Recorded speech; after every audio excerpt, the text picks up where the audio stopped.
Hey everybody, Ashley Page here. Thank you so much for joining us for this week's educational vlog. For those of you who are new to the educational vlog, what we try to do with that is a deeper dive on one particular subject on Thursday.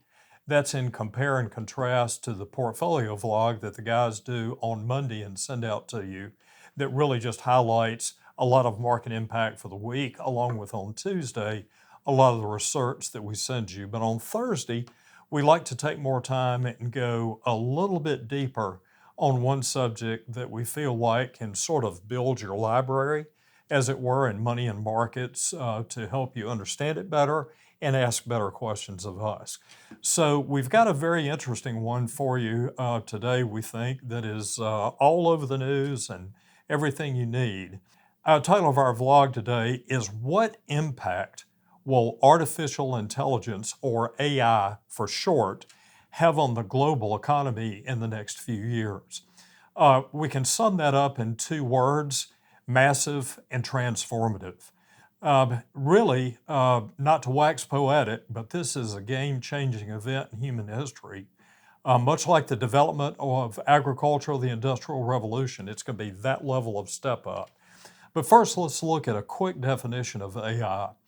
Artificial intelligence refers to the simulation of human intelligence processes in computers. And computers can now do this by two things.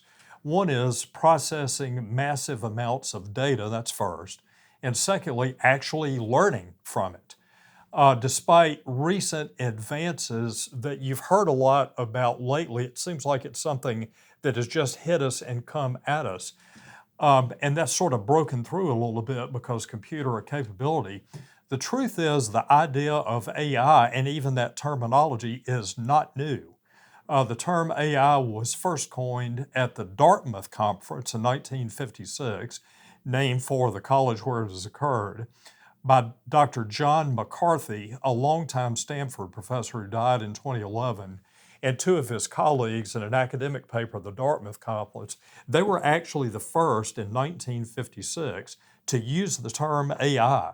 So what AI has done is made incremental advances since that Dartmouth conference. But as we were saying, the reason that it's accelerated so much recently is that now the computers that we have have so much mass computing power. That's first. And then secondly, the way that the electronic neural pathways of computers are now done. That combination creates what's called deep learning by computers. They can actually look at patterns much, much faster, learn as they go, and simulate more about how humans think. Over the next decade, a 7% increase will occur in worldwide GDP, or that's about 7 trillion with a T in real dollar value. The thing that's interesting to us, though, that's a stunning number, is that across the board, worker productivity is also projected to increase by 15%. That doesn't sound like much, but across an entire world economy, a 15% pickup in productivity is really a massive number. We got this study from our research partners at Goldman Sachs. Excellent authors Joseph Briggs and Devesh Kanani wrote that. And I will say, in addition to the Goldman Sachs study, what's interesting about that is there was another survey that was done outside of the Goldman work that basically interviewed a lot of different types of companies around the world. 75% of those companies said they expected to use AI in at least some way. The impact this is going to have, and sort of the wave it is that 2/3 of the current occupations could at least partially be automated by AI. And mainly where that's going to come is in streamlining business workflows and automating routine tasks. For the most part, it's going to be a complement to most existing jobs. Some jobs that are more routine will be replaced. So really, when you think about it, the wave that we're going to have in AI is very similar, if you back up in history, to if you go 1940s forward.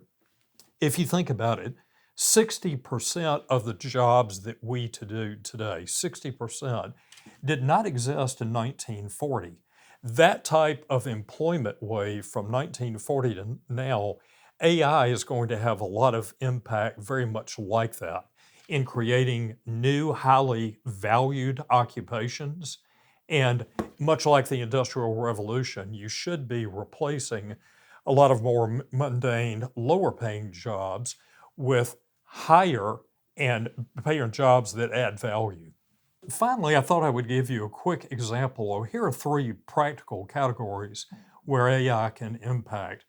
One is healthcare, one is manufacturing, and one is service. So, for example, in healthcare, what can it do there? AI can make significant improvements in radiology tools, for example. It can do ICU data processing much better and faster. For example, with cancer patients and using immunotherapy, sometimes that's sort of a guess at it and work towards the solution scenario. With AI, you can predict that a lot better with the type of patient protocol that you have. In something like manufacturing, the second category, you can improve defect detection, say on a manufacturing line, or you can troubleshoot production bottlenecks faster, and you can improve productivity forecasting by about 10 to 20%. So you can make all types of manufacturing with AI much tighter by automating a lot more of the repetitive type of task. And then finally, in service, you think of things like accounting firms, law firms. What it will allow accountants and lawyers to do, for example, is to do their research function, whether it's rules within the tax code for CPAs or a case president for lawyers. Research like that can be done much, much faster. A lot of that is done by category and similarity. So, what that will allow CPAs and lawyers to do, for example, is to do that function much faster, and therefore, what they're able to do is to be in front of the client a lot more to give a lot more value add. So, in those three categories, those are just a few quick examples of how AI can help. As always, if you have further questions on this topic, feel free to call myself or anyone on the portfolio team. You can reach out to us in any social media platform. We greatly appreciate how you all are sharing these educational vlogs. It means a lot to us that you do, because other people certainly can benefit from that, and we'd love to help if we can. But you're always welcome to just come by and see us. We always like visiting with you. Until next time, thank you so much.